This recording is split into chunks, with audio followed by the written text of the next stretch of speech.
Okay. Hey there on Facebook. Happy Thanksgiving.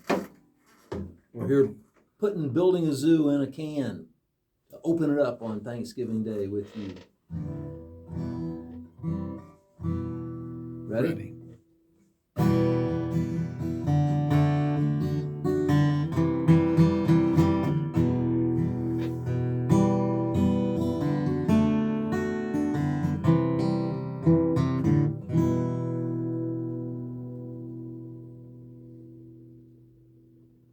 Hi, I'm Michael P. Hamons. I'm here to talk to y'all about law and society, lots of society.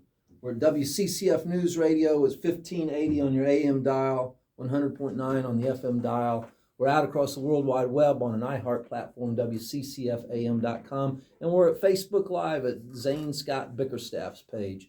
However you got here, thanks for being here. Happy Thanksgiving. We have a lot to be thankful for. I'm thankful for my wife. I'm thankful for my son. I'm thankful for my grandchildren. I'm thankful for my parents that taught me so well. I'm thankful for my brothers. I'm thankful for all my friends. I'm thankful for those who are thankful. Yeah. Well, in doing this show on Thanksgiving, we come in early and we get it ready, and then it gets played out, and generally out there in the woods and trying to listen to it. And it's a pretty different kind of thing to hear yourself speak, to be in the audience for the presentation. And so I'm amazed at the technology that allows us to do that. Here for Thanksgiving, we're going to talk about a lot of things. One of the things that happened is that Thanksgiving came as a celebration of giving thanks from Europeans that came, and one of those, and it's always included the blessing of food and of sharing food with one another. That's how it's the part that invigorates us today. It's the part that encouraged people before to get together. Sharing food is an act of love. It's an act of providing and tending and caring for one another. So there's eating involved. Well, the Columbus log for November 23rd, which is now what we call Thanksgiving here in the United States, it wasn't that at all then. But Columbus, in his own words, in the log for Columbus, tells us that on the 23rd of November, 1492, I sailed all this day toward the land of the south, always with light wind and the current never letting me reach land. At sunset, I was as far away from land as I was in the morning. The wind was east-northeast and favorable to sail south, but it was almost calm. Beyond the cape, visible in the distance, is another land or cape that extends to the east. The Indians aboard call this Bohoyo and say it is very large and has people there with one eye in the forehead, as well as others they call cannibals. There's a footnote, the people of Cannaba who eat other people. This is the first recorded usage of this term, which is a Taino Indian word, cannibals, of which they show great fear. When they saw I was taking that course, they were too afraid to talk. They say that the cannibals eat people and are well armed. I believe there's some truth in this, although if they are armed, they must be an intelligent people. Perhaps these people may have captured some of the other Indians. When the captives did not return to their own country, it was said that they were eaten. The Indians we have encountered believed the same thing at first about us Christians. Yeah. Be careful. You might be right about that. As we talk about eating, one of the things that the gift of love, the miracles that Jesus performed in the Jesus book tells us about eating. When Jesus feed 5,000 people, John 6. So I read from the Jesus book. It's a Hawaiian pidgin, and this is the New Testament in Hawaiian Pidgin. And it's one of those paradoxes that as Western European culture comes upon and overwhelms and imposes itself on the places that it's discovered and the people who are there, and the people there get to learn about this new dominant culture, and there's a backwash of their own culture that tries to keep their traditions and identity alive. And one of the ways that happens is through language. And so this is not my intention to be some cultural appropriation when I try to read this Hawaiian Pidgin, but I read it to you because it is an example of the resiliency of people and cultures, even when they have been changed and dominated by the conquering culture. There's always this backwash, and so as their culture changes, they also have some effect and change back on the dominant culture. So, Jesus feed 5,000 people. After that, Jesus then went go down the other side Galilee Lake. The people call him Tiberias Lake too. Plenty of people went go with him because they went see all the awesome stuff he went do. For sure who him when he went make plenty sick people come good. Now, almost time for the Jewish Passover. Jesus went go sit down on top one hill with that guys he was teaching. Jesus look up and see plenty of people coming by him. He tell Philip, we can buy food for feed all these people. You know, Jesus wouldn't say that just for check out Philip, because Jesus already know what he gonna do. Philip tell him, somebody got to work more than 200 days for get enough money for buy bread for give all these people even a little bit.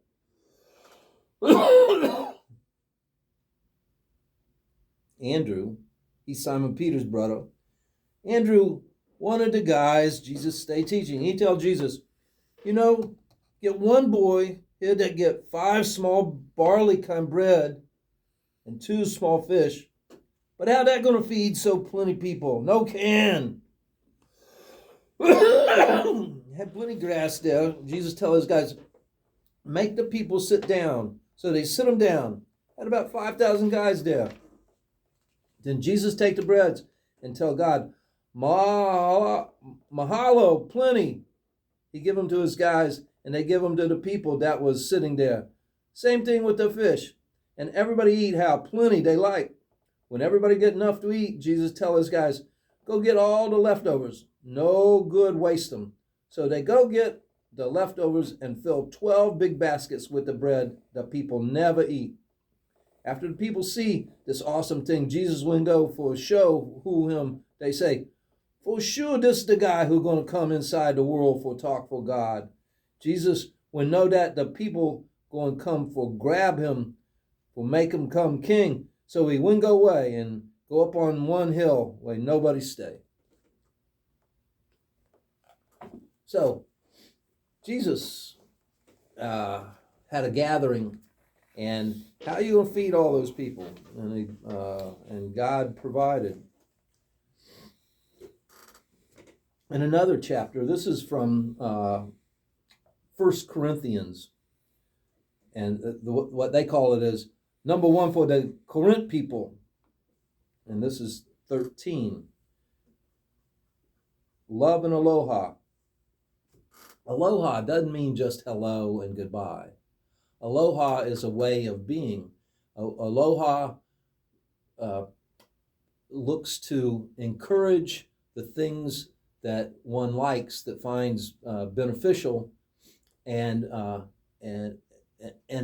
encouraging is more important than discouraging.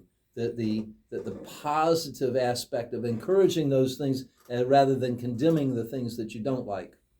And so it's a different way to be conscious and help people into behaviors that you want by encouraging them.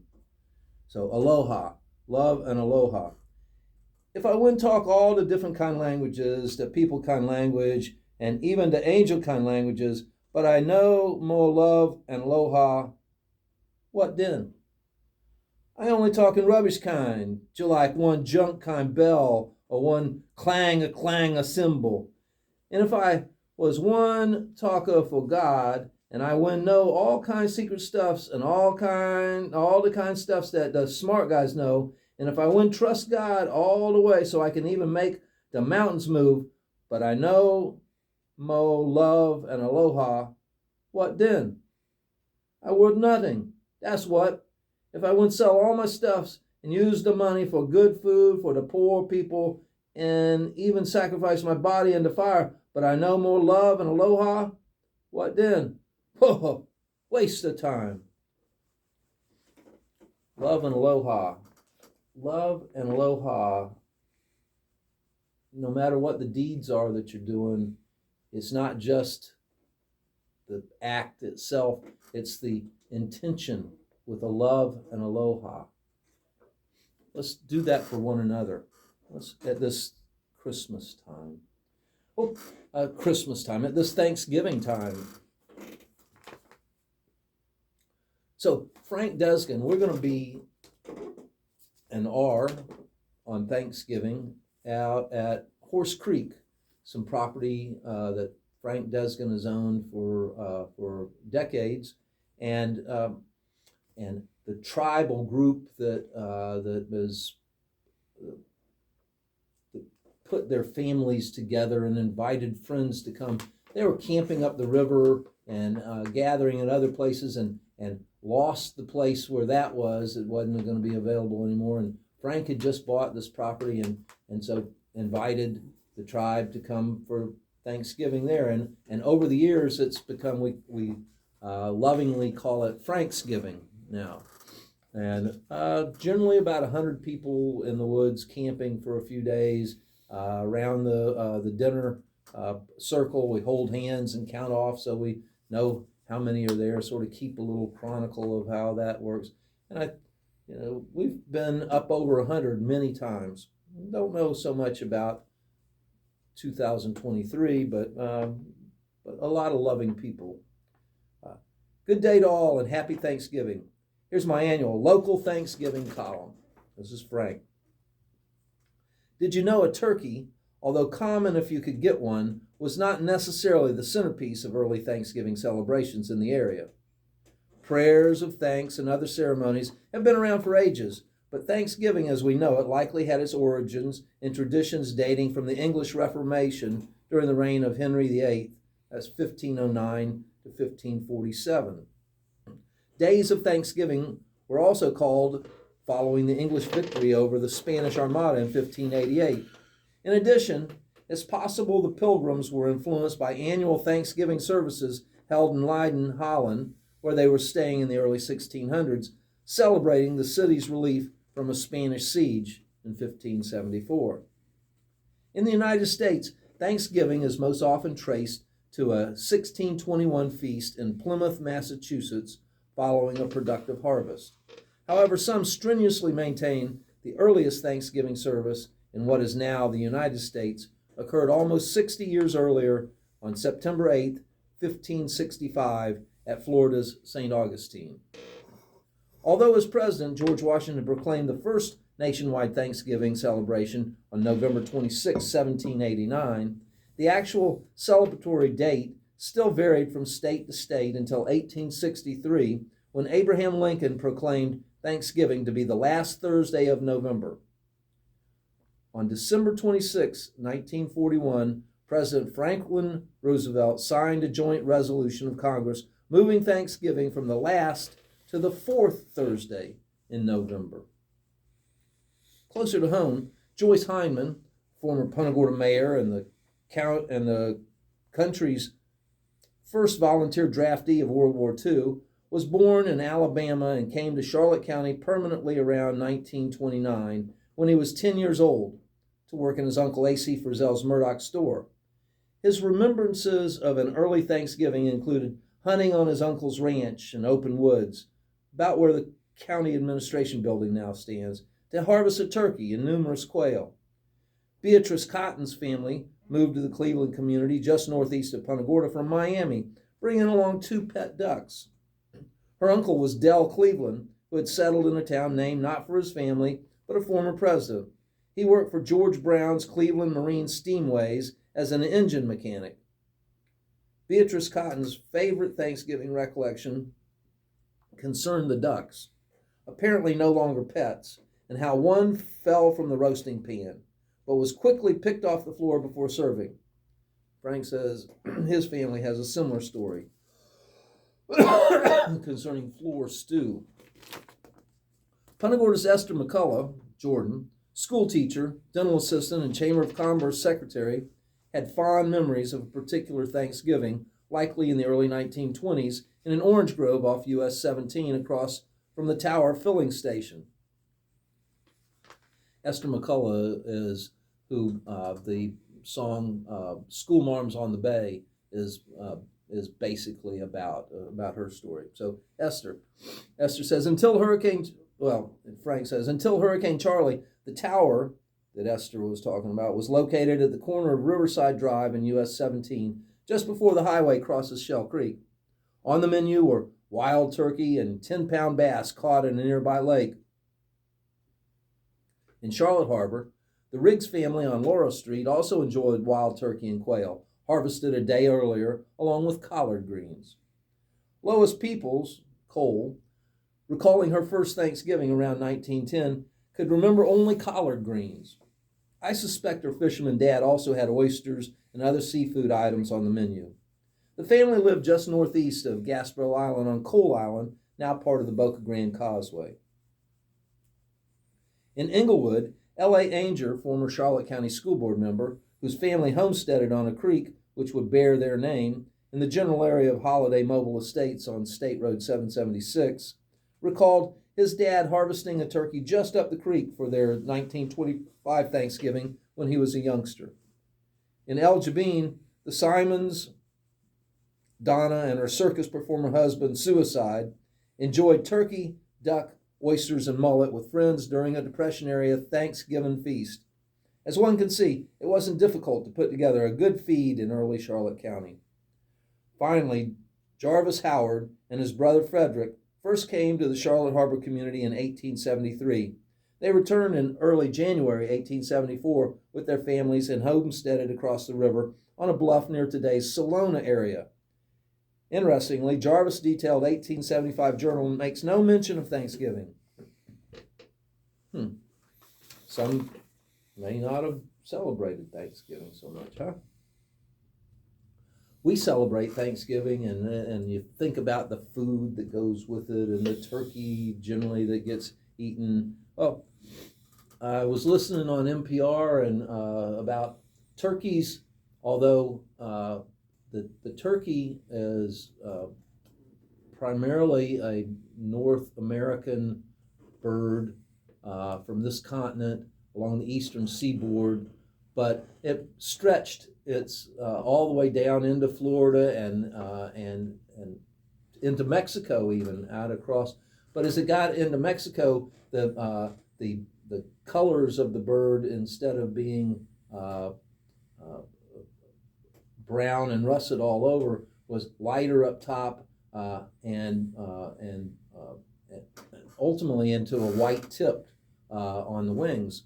And they weren't eaten as much as they were used for decoration. But some of the early turkeys went with the Spaniards back to Europe, and may have actually, some of the turkeys might not have been wild that were eaten, but might have come across with the folks as they migrated into the United States, bringing with them livestock and fowl and such. And so turkeys may have made that crossing to Europe and then back into the United States.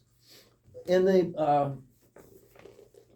Turtle Island Alphabet, a lexicon of Native American symbols and culture, there's a chapter on turkey. Once, long ago, the ancestors of today's Pueblo people gathered about them herds of long-legged stalking birds. They herded them like cattle around the Pueblo, but treated them almost like pets. Sacred turkey is most definitely not the bird of foolishness that is given seasonal credence, Thanksgiving and Christmas, by most white Americans. The people of Turtle Island treated the turkey as a bird of special virtue, a savior. Americans, too, it might be supposed, could do with a look at their own roots in this matter, for it was, in fact, the Thanksgiving turkey that was given to the first settlers, the Puritans, by their Indian brothers and sisters during that first cold time of year when the harvest was small and uncertain. Native Americans honored Turkey Brother in all kinds of ways. Robes of glorious turkey feathers were worn by eastern and southeastern tribes. This was a bird of dignity and intelligence, not an easy bird to stalk and kill. Once, perhaps more than 25 years ago, I chased a bunch of wild turkeys with a Navajo friend of mine in a lonely canyon in northern New Mexico. You could not sneak up on them, and you could not keep up with them once they started off on a turkey trot. During the great flood of the time when the Navajo people were just emerging from the depths of Mother Earth, turkey proved to be their savior. As the waters rose, the animal people climbed into 2 reeds. Turkey was last to get into his reed. The foamy waters whitened the tips of his tail feathers, and they are white to this day. Both Navajo and Pueblo people believe that turkey carried in those same savior feathers the seeds from their former primary world, so that when they came up into the next world, it was turkey who seeded the fields for them. As ally, this is turkey's role and power as a symbolic figure. Many tribes, it should be noted, did not eat turkey meat. The bird was kept around, if kept at all, as a pet and as representative of the deity of legend, turkey of the seed gatherers. Recently, I've heard it said by Native Americans that turkey, and not eagle, should be the guardian symbol of this country. Therefore, there is nothing so insulting, especially in the Southwest, where the old ways are still practiced, as the expression, you're a turkey, or what a turkey that is, and so on. Perhaps the expression ought to be, what an American you are, for as one thinks about it, what could be worse than a person who, pretending to be grateful, uses one who has helped him, later switching his feeling of amity to enmity? Americans ever hunger for what is not theirs, are like the dog with the bone. As the people of the Turtle Island gave all that they had, so that when there was nothing left, they could then be told, go away. The Arapaho Ghost Dance song says it well. I liked the whites. I liked the whites. I gave them fruits. I gave them fruits. I'm crying for thirst. I'm crying for thirst. All is gone. I have nothing to eat. So, reach out and take care of one another. Give what you have. Be the aloha of amity, however, instead of the disparagement of enmity. I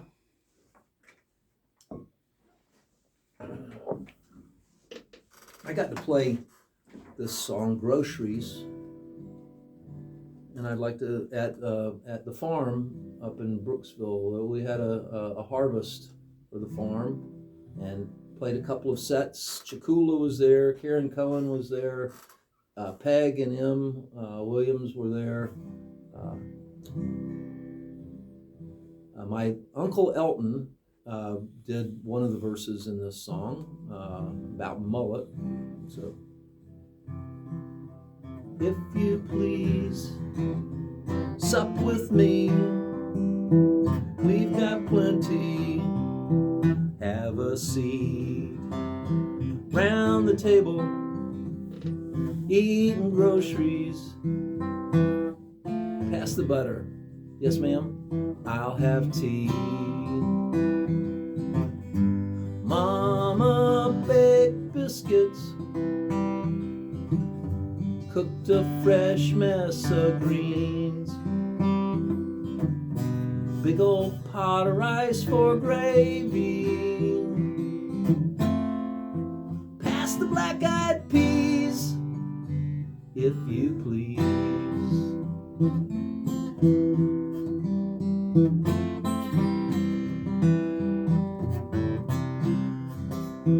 Bless this food to thy service.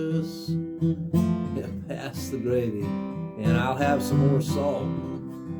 Save room for Jello, so our orange pie, cup of coffee, sit and stay a while. Whose hands till the garden? Who pulls the nets ashore? Tell me, where did food come from? Who owns the store?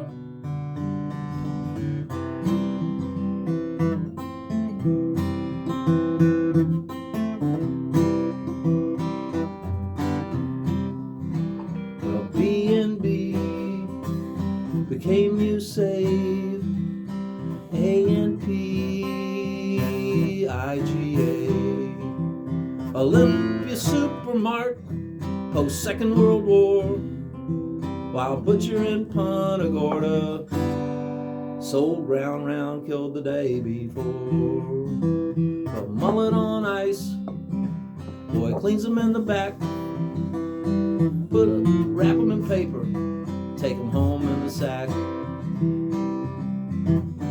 Whose hands till the garden? Who pulls the nets ashore? Tell me, where did food come from?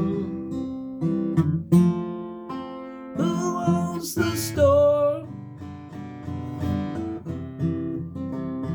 Publix reigns when Dixie's hanging on, Sweet Bay's up and gone. Does Walmart have you? Well, there's Jim's You Pick, Warden's Organic Farm, does fish at the dock, fruit in your backyard. Mama baked biscuits, cooked a fresh mess of greens, big old pot of rice for gravy, pass the black-eyed peas, if you please. Bless this food, amen.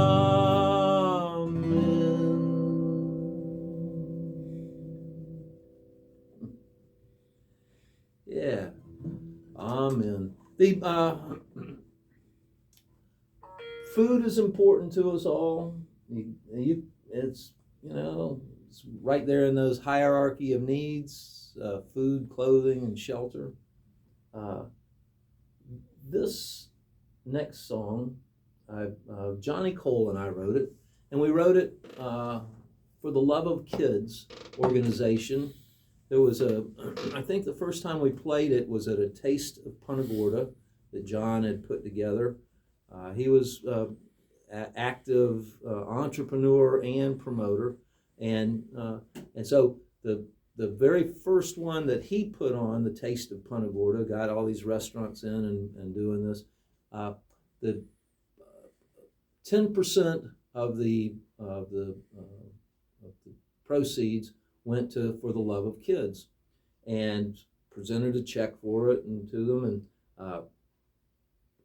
the For the Love of Kids came about because kids were getting breakfast and lunch at school, and they'd come back on Monday, and the teacher asked, well, so about their weekend, and somebody asked about what did you have to eat and those kinds of things. And some of the kids told them that they hadn't had anything to eat since Friday at lunch. And so the organization started putting together a meal on Saturdays and Sundays in order to overcome that problem of hunger in our community, or to at least make a stab at it. And of course, you deal all the time with you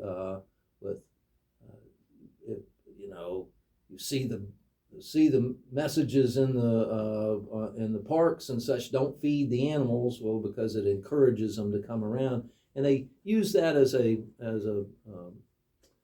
analogy to, oh, don't feed the humans, you're just encouraging them to be shiftless and worthless and whatever. And And those children don't have anything to do with that. They get born into this world, and they suffer the benefits and the burdens of their circumstance that they didn't have anything to do with. And so this encouragement to it feels a little chiding, but it really is it's a reminder that whatever you're doing, however you're taking care of people, if you've got this worry that by feeding them you're encouraging their indolence, that's a price that we have to pay. As a matter of fact, in these days that we end up having rules made that you can't feed people in the parks, you can't feed people, because it encourages them to come around. It's a bad testament to what we really should be doing. We should be calling them and sitting them in the grass and helping provide food for the masses that need it, without regard for some bad actors, the bell curve of the bad portion that kind of behavior might engender. And maybe there's just a price to pay for doing that, for taking care of one another, that some people will just let themselves just be taken care of. But even then, do it for the love of kids.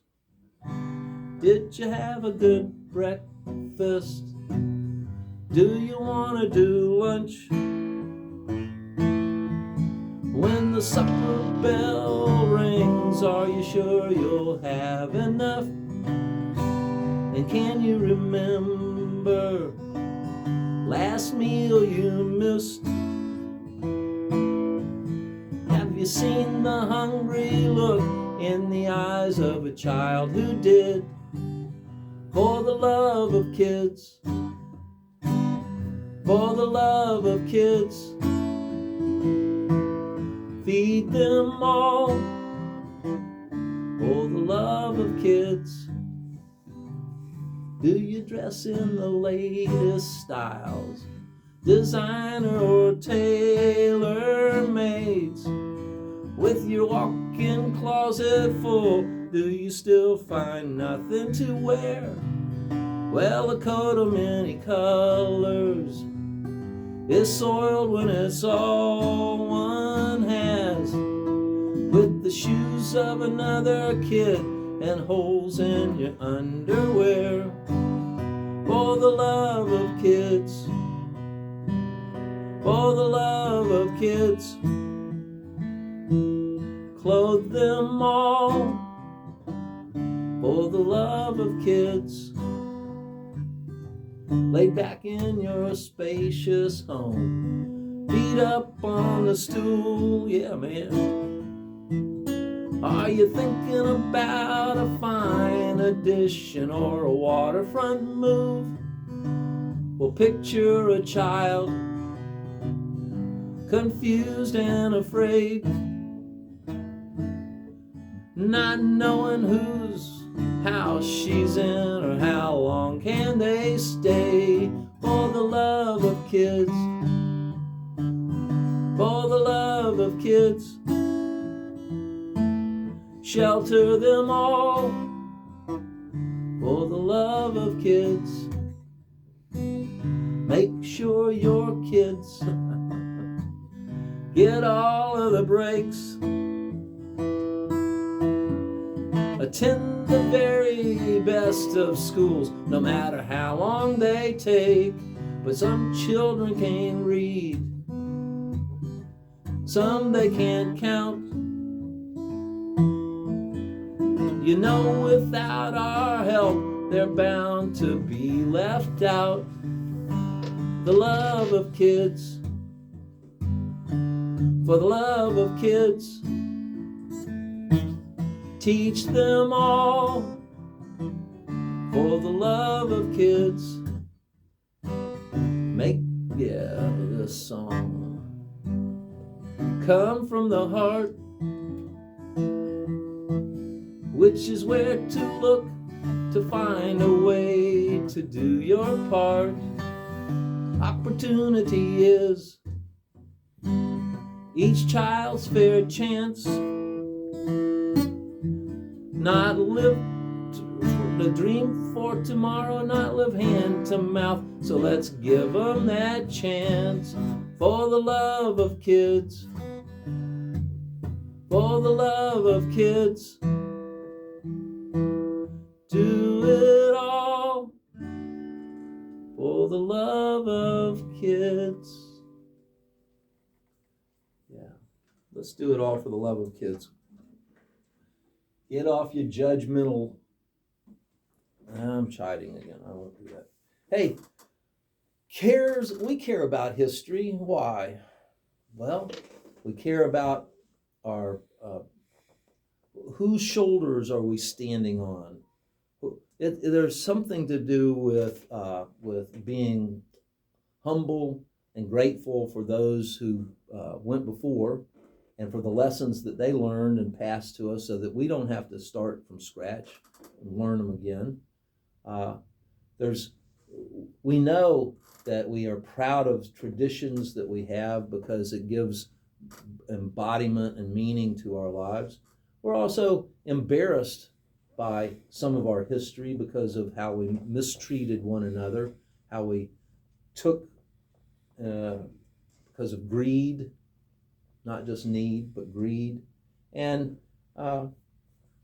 so one of the things that happens as we have our collective memory through the past, which is the story, the history tells the story of the past. There is the past, and sometimes that story doesn't get captured, but the past happened, and it affects things, and it ripples whether it has a voice or not.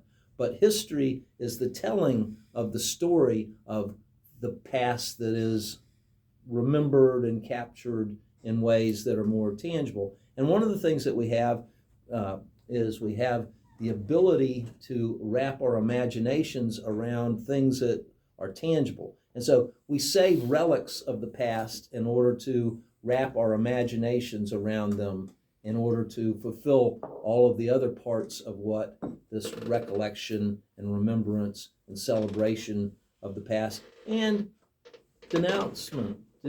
denunciation of past.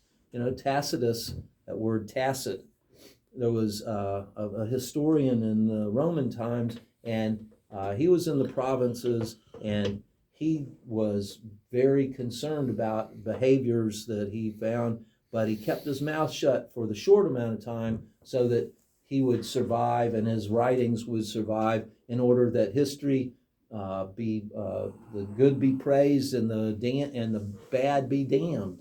And so that's Tacitus. And so sometimes we're quiet just because we need not to have the story killed or manipulated in a way. And so you sort of hold back and you put it out when its time is right. But the relics that we have of the past remind us of what has gone on before, and allow that imagination to work to why that's meaningful. Well, and so we have the kickback, which happened last night in Punta Gorda at the History Park, and that's every second and fourth Wednesday of the month. There's a concert. The musicians give their time and energy and encourage people to come and be the audience and to bring donations to raise money and awareness about historic preservation. And so the Women's Club is on the National Register of Historic Places, and it served great community functions. It was the USO during World War II for the Army Air Base that was here.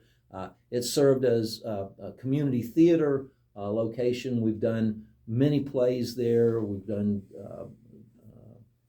events. There's reunions that happen there, and programs, and music.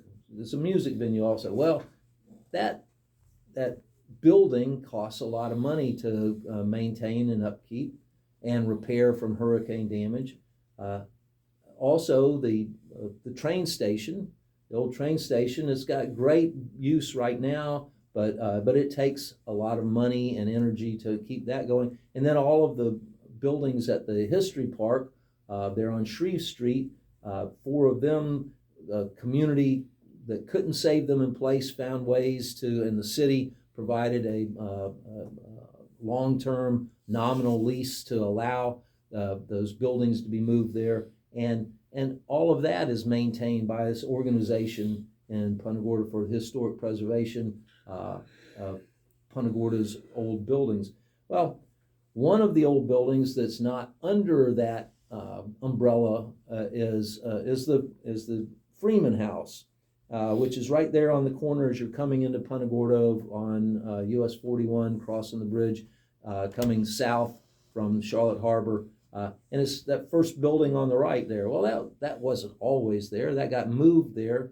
It's been 2 different places, and it finally got moved to there, and it's was being operated and run. Had a chamber was in there for a while, but the city owns that building, and it's got some damage to it, and it needs a lot of repair. And the Sunday's newspaper talks about the Freeman House maybe mothballed, as opposed to putting the money into it and taking care of it. They're in a battle right now. There's some people that don't want to put money into even making the city hall, which is a historic building, put back together appropriately. And so the city council voted down a recent meeting about the renovation of the historic A.C. Freeman House, and instead it's going to be mothballed. There's one of these relics of our past that help allow an expression of how vibrant this community was across the years, is the current city council, for monetary reasons, understandable. So looking for ways to put money toward to take care of the Freeman House and put it back into usefulness rather than being mothballed. That's the last thing in the world that we need is a mothballed structure on the corner in the entrance to the city of Punta Gorda. We need it to be a vibrant place of our community awareness in this beautiful community of Punta Gorda that we have. Some of the things that how much time do we have there, Zane? You think about 10 minutes? Mm-hmm. So some of the things that we pay attention to and care about. Here, let me read to you from the Tao Te Ching. Verse 23. And I just sort of turned to that because we're talking about November 23rd, Thanksgiving. So what does verse 23 offer us in the Tao Te Ching? Speak little. Hold to your own nature. A strong wind does not blow all morning. A cloudburst does not last all day. The wind and rain are from heaven and earth, and even these do not last long. How much less so the efforts of man? One who lives in accordance with the truth becomes the embodiment of Tao. His actions become those of nature, his ways those of heaven. It is through such a one that heaven rejoices, that earth rejoices, that all of life rejoices. Yeah.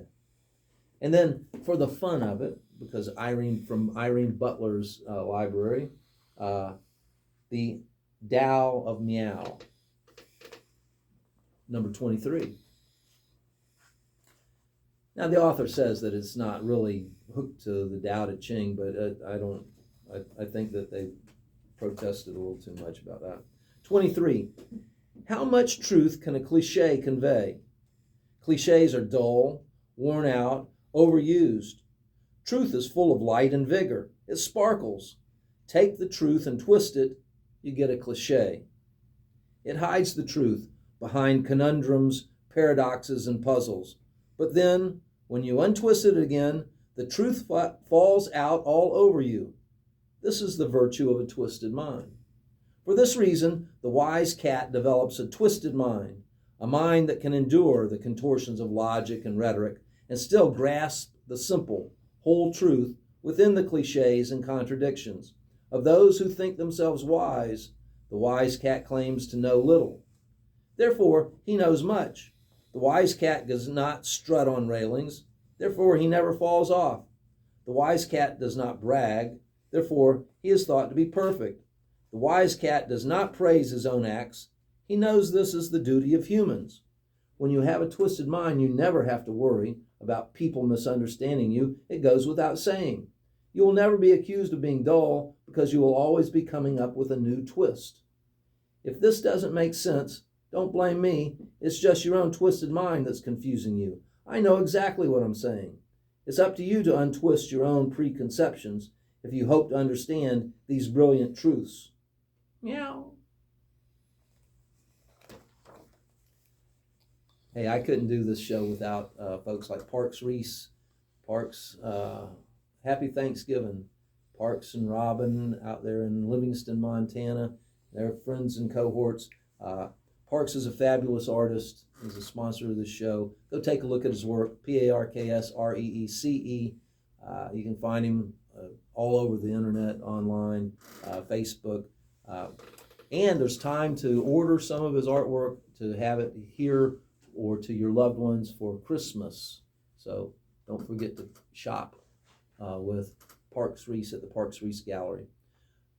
Also, Gene Gorman Auto Sales. Gene Gorman Auto Sales. If you've been around here, you've seen the billboards and the signs. I'd give them away, but my wife won't let me. I'd fix them for free, but my wife won't let me. That's because they're a family-owned and operated business. 27 years as Charlotte County's #1 volume independent used car dealer. 3 locations to serve everyone. One Charlotte Harbor, another in Punta Gorda across from the police station, and another south of Acquiesta on 41 there, Gene's Dirt Cheap Cars. All of the vehicles come with a certification, a nationwide warranty. The Gormans are very active in this community and support the community and particularly youth athletics. So support them, go do business with them. Boca Grande Marina in beautiful Boca Grande. It's a barrier island. Gasparilla is a barrier island between the Gulf of Mexico and the Charlotte Harbor estuary system. To get there by boat, you go in that south entrance of the bayou and then turn south into the yacht basin. There's a refurbished marina, and Dock Master's office commands the basin to help you tie up safely. Fuel dock's open 8 in the morning until 5 in the evening, 7 days a week, all year round. If the fuel dock's open, so is the ship store. You can get bait and tackle, sundries, those kinds of things. Rent a golf cart, tool around the rest of the island. Make sure you're back 11:30 on for Miller's Dockside. Cold beer, full bar, delicious food, friendly service, in a beautiful setting overlooking the marina and Gasparilla Sound. Eagles Grill is open for fine dining also. So whether you get there like Captain Mark Futch used to do by seaplane, or you come by boat, come by car, golf cart, bicycle, run, walk, crawl, Boca Grande Marina, you'll be happy to be there and they'll be delighted to see you. Weather's so nice, want to go to the park. Grilled onions and peppers in the air. Umbrella in a cart, hot dog in the park. Enjoy the repast, it's a hot dog day.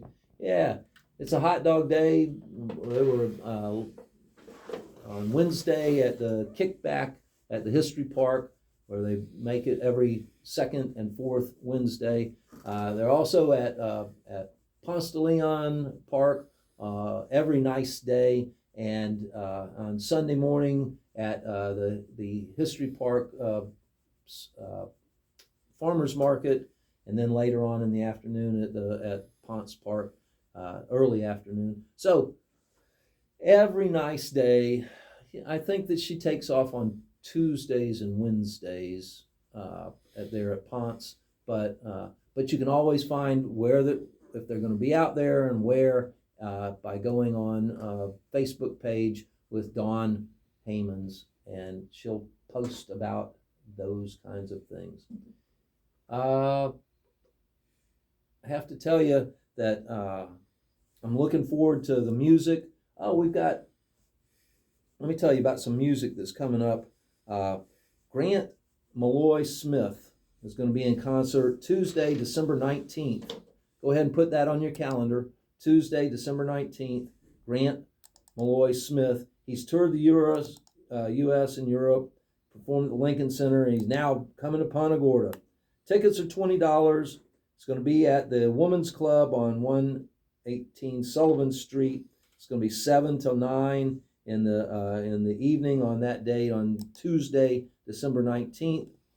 You can bring food and drink there. Grant Malloy Smith is Billboard Top 10 charting American roots singer-songwriter. His songs tell heartfelt stories about real people and unfailingly optimistic and forward-looking.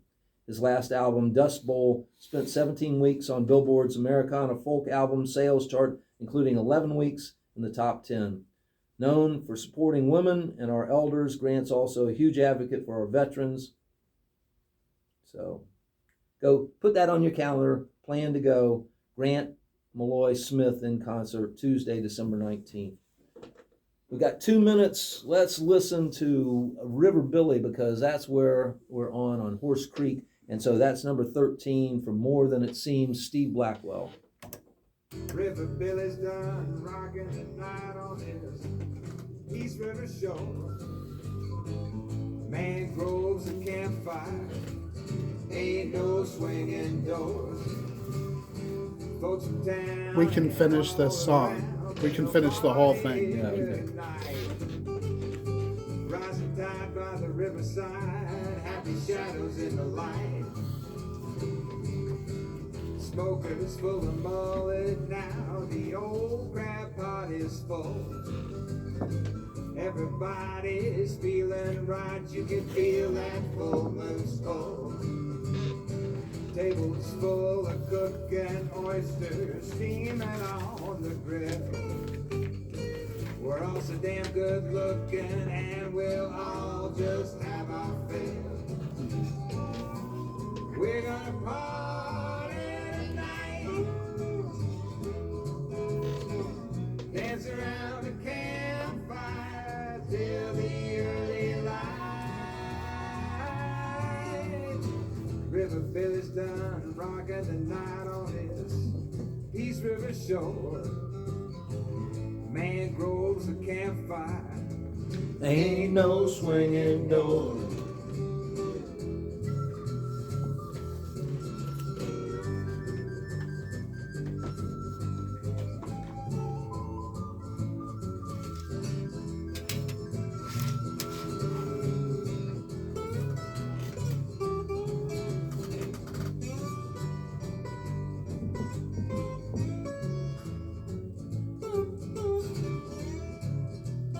yeah.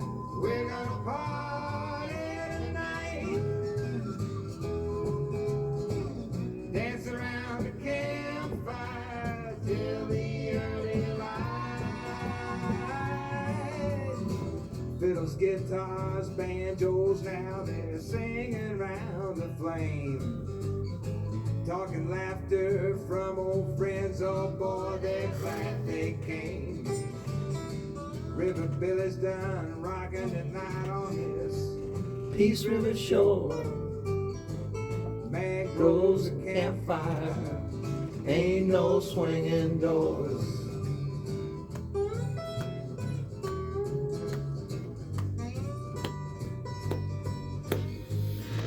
I'm gonna let you in. Hey, happy Thanksgiving. Hey, Birdie, I love you, and that brother of yours, Hanker, he's a bazooka, that boy. Look forward to seeing everybody on the radio next week. Thanks for helping me build this zoo. We're out of here. Happy Thanksgiving, everybody.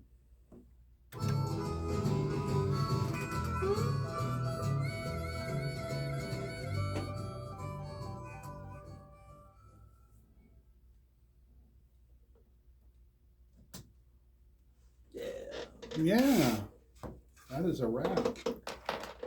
Couple of CDs. Okay, stop. All right, here's the first one.